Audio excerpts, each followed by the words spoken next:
Hey everybody, welcome back to the channel. I'm your host, Corey Longnecker. This is Vice and Villainy Presents Foundry VTT, where I kind of take you through some of the cool modules that exist for the excellent virtual tabletop that is Foundry. Today I'm going to spend this entire video on one module. I know I talked about, spending a little bit more time in some of these, and this one I think is one where it pays off to do that. So what I'm going to be talking about today is called Multilevel Tokens, and it's a really neat module, and it's one that takes a little getting used to at first and like playing around with to see really truly what you can do with it. And I'm not even going to unlock all of the stuff in it today, since I'm not really big on using macros and I'm not fully invested on how they work in Foundry, like building them myself. I'm not going to talk about how you can use multi-level tokens with macros, even though that functionality does exist. But this is what we're going to talk about today. So this is a pretty neat module. So you can install it from the Foundry app store, module store, whatever you want to call it. And it integrates into your drawing tools. So you won't see any extra buttons or anything like that for it. But when you start drawing shapes, like for instance, I've drawn three pretty much identical, rectangles, no fill. If I double click on it, you'll see now that there is this option for multi-level tokens. And here's where we get into some of the details about what all you can do. So with it, you can teleport. So you can have tokens moving in a region, out of a region, or both. So you have the ability to check which one is in, which one's out. Is it in and out? And what is its name so that it knows what to do with it. Snap to grid by default is there. You can animate the movement. And what that means is if you're going to teleport something or move it, it can act like you're dragging it and it will show that animation as it moves. Or if it's more of a teleport, it can disappear in the spot that it moves out of and reappears in the spot that it's moving into. So there's no actual like drag movement. It's just disappear here, reappear here. You can do it via a map note. So you can do it, tokens with the in region will be teleported only when their owner clicks on a map note within the region. So if you have a map note lodged in there and the GM clicks on it, then everybody moves. So that's an option, which is kind of neat. Scene local. So basically what that does is it forces everything to work within the single scene that you're in. The functionality by default is to work with multiple scenes. So if you wanted to teleport from one scene to another, or go from a staircase on one to another, or clone from one to another, you can do that. But if you want it to make sure that it's forced into the same scene, you click that. Then that brings us to token cloning. So that allows you to, for instance, if there was like a balcony and something underneath the balcony, you could have tokens up top and they could still see like what's going on below, or vice versa. If there's people below, they could still like pretend that they know based on the footsteps where the people above them are.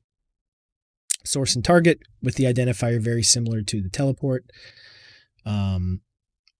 You can tint the tokens that are cloned so you can see what color they are. You can mirror them horizontally or vertically if you want to try to like delineate what's what. Here's what I was talking about before, the macro triggers. On entering a square, on leaving a square, on movement, and some of the events that you can use and their codes. So I'm not going to be talking about this because it's just something I haven't had the time to dive into, and I don't really use macros a lot. Hopefully someone else maybe can do something with that. And then there's levels, and this is more like what you see on the screen behind me, or behind this, is multiple levels within, like this is a tower. So you can have levels working and do that way. And then you can just temporarily disable everything if you need to shut it down. So that's the drawing configuration for all of this. And it's part of the drawing tools. When you draw it, you can double click in it and go to multi-level and get that going. So let me do something here, and I've got this all set up, but I'm going to delete it all, and I'm going to go back and recreate it so that you can see it. So let me bring up my actor stuff, and we'll go from there. So let's delete all of these, and then I'm going to get rid of all of these. And what I'm left with here is I have 3 actors. We'll put 1 in each level. This is level 1, level 2, and level 3. So what we're going to do is start by going in and drawing just a couple of regions. So here's 1. And now what I'm going to do is I'm going to just copy it. So click on it, Control C, kind of go where I want it, Control V, Control V, and Control V. Oops, don't want that one. And the way that stairs work, because that's what we're going to be talking about first, is stairs, is it looks to similar regions. So the way I've done this right now is actually the way I tried it the first time, and it doesn't work this way.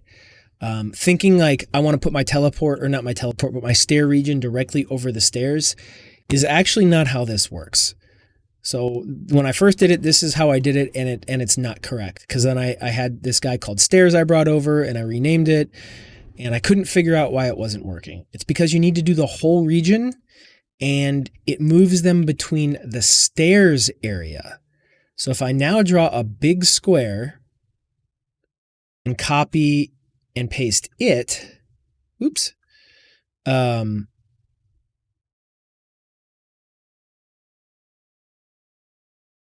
and we'll do one more over here. So if I do it like this, I now have my 3 regions, okay? So I'm going to double click on this one, go to multi-level, and go to the bottom, because this is what we're doing with stairs. So this is level 1. There, it tells you right there, update to level 1. Stairs level 2. And you can't see it because it's behind the token, or the actor. And then we have stairs level 3. Level 3. Move these so you can see. There you go. Level 1, level 2, level 3. So the way it is right now, it's now looking for an actor called stairs. And it has to be, as it says here, let me go back in there. As it says here, when you're using stairs, it is going to look for an actor whose name is at lowercase stairs. If you do the first letter capitalized, it's not going to work. Made that mistake too. So go over and create yourself an actor. We'll name it, at stairs. And now we're going to drag it in, and we're going to put it where the stairs are. So now if I double right click on it, I'm going to also rename it here just to make sure. Okay, so now I've got this, Control C, Control V, Control V, Control V. So it's in the rough area of where it's going to be. Next thing you're going to want to do is hide that. So you can right click and hide it. Hide the token. So now from a player perspective, they don't see anything. They see just this and the character that maybe represents them or someone else. And now what's going to happen is if I take this character and put her onto the stairs, it moves her up the level. If I take her and move her over here, it moves her up to the 3rd level. If I take this and move it here, it moves it down a level. If I put him here, it moves him back there. So what it looks for is within this region, it looks for 2 stairs in a similar place, which is why this one and this one correspond, and this one and this one correspond. If I move this one somewhere else, it might put it here, it might put it here. It's hard to say. So you want to line up your stairs based on, if you were looking at it top down, where they would match up. And that's how the stairs part of this works. So you can build stairs into your maps, and let your players move around. Every time they hit it, it takes them to a new level. And this, in theory, and it does, not in theory, this practically works between scenes too. If I had another scene and I was using stairs in that other scene and I wanted them to go from one scene to another, it would move them there. It would move their token there. Now, they wouldn't see the change because the active scene would still be the first one. So that's something you have to consider, is what is the active scene. So if you can put all three like this on one and let them move between it, it gives them something to do. So that's stairs. That's a really neat functionality of multi-level tokens. Okay, so now let's jump over to teleport. So let me open this guy here and zoom in a little bit. So I've got a really cool animated map here by Dynamic Dungeons. And you can see I've got a couple of things configured, and it's a little confusing looking. I've got a couple players, and we're not exactly sure what's going on. So I've got several regions here, and this is for teleport. So you see there's arrows. This is in and out. And if I show you in here, if I double click, I've got teleports, in, out, and the name of it. So that's what that does. So let me delete these, and we'll go back through and we'll recreate them so you can see. So let's say this is a maze, right? I've got a maze here.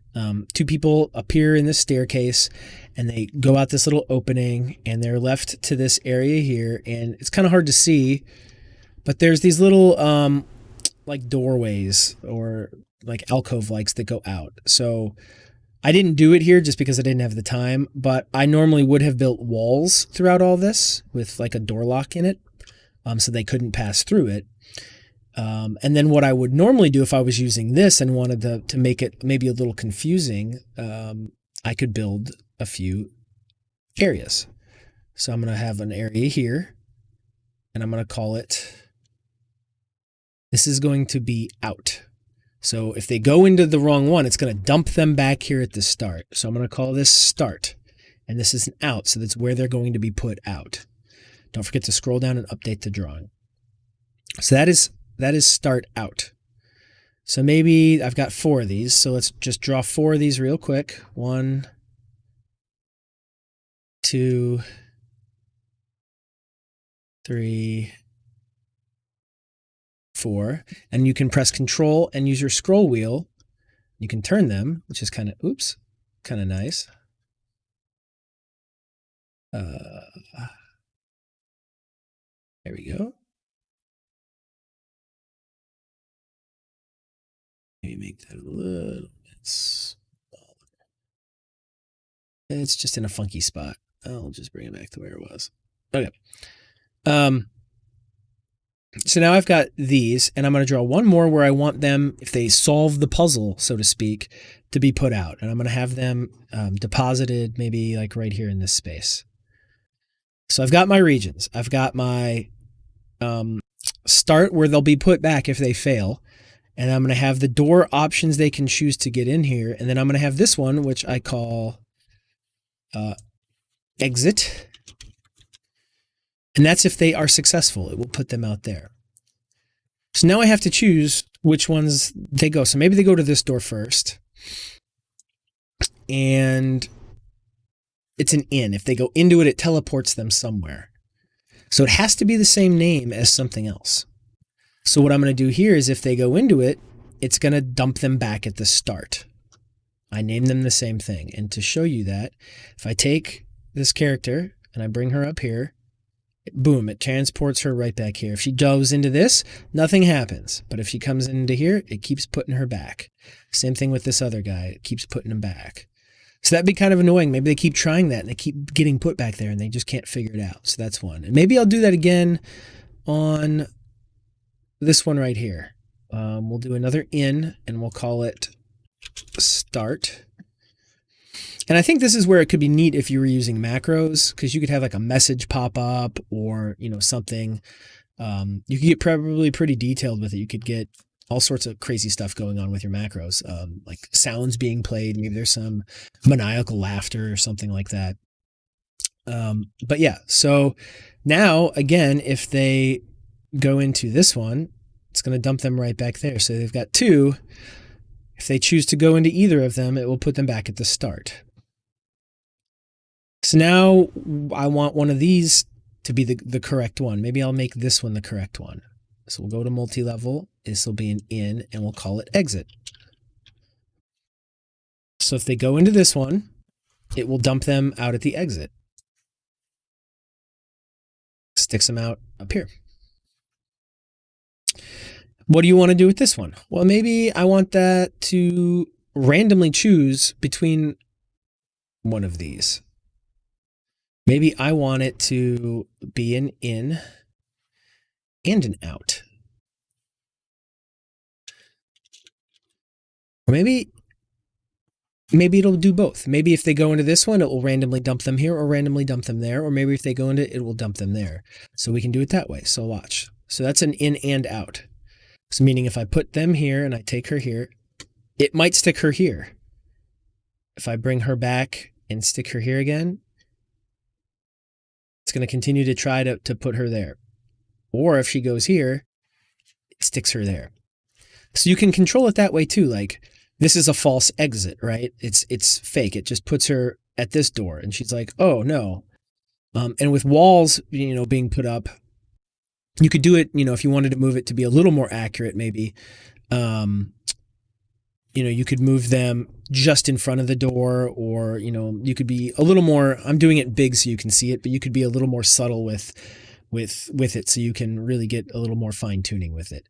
But that's teleport. So that takes you from one place to another, and the names have to be the same, in and out.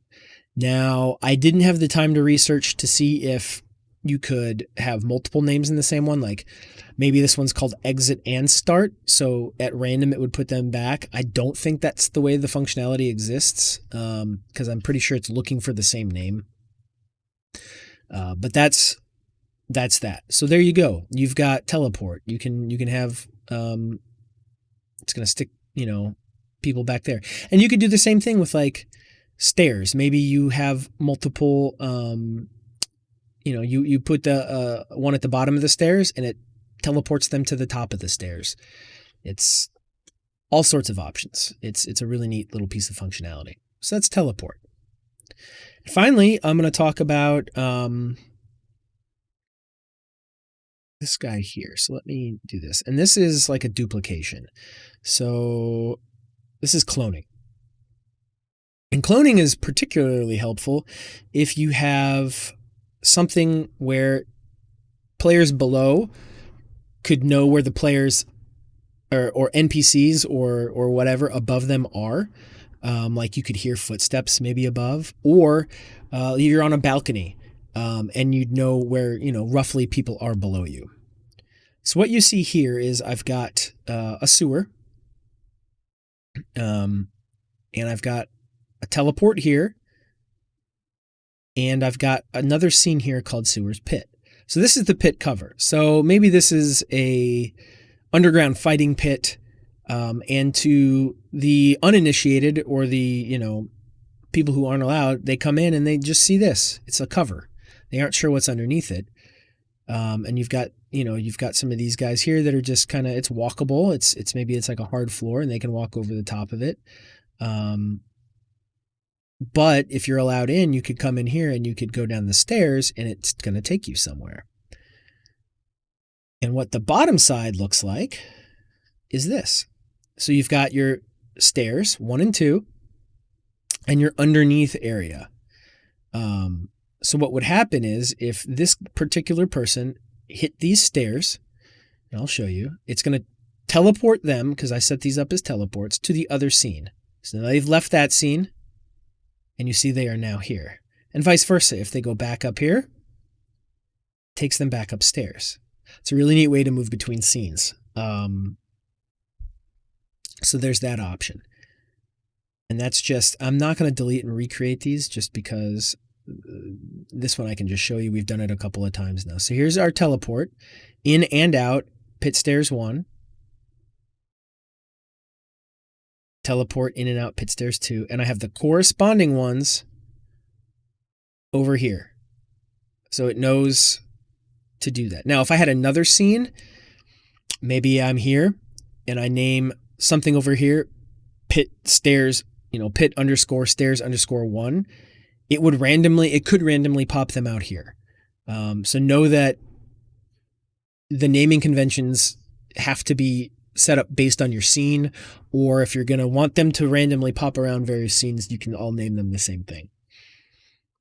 Okay. So now what do we have here? We've got the cover and we've got the uncovered. And you'll notice here that this square is empty and this square is full. So if I double click and we look at this guy and I scroll down to token cloning, you'll see that this is the source. And it's called pit cover. The other one is correctly labeled the target. And what that means is this is the source. So anything here is duplicated here. And you'll notice these ones here. So if I, as the DM, had this as the active scene, you'll notice these guys have turned a little gray, and that's part of the thing here. And we could change it even more to give you a better idea. Here, let's change that color up a little bit. We'll give them a different hue. Oh, it doesn't want to do it right now. Settings are for clone tokens. Oh, okay. Got it.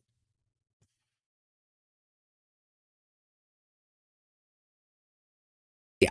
So if maybe I wanted to give them like this bright orange hue, and just to really truly show what it is. So this is the actual token, and this is what it looks like cloned. And you can do other stuff with it too. You could have them be mirrored vertically, and that's going to basically flip them upside down.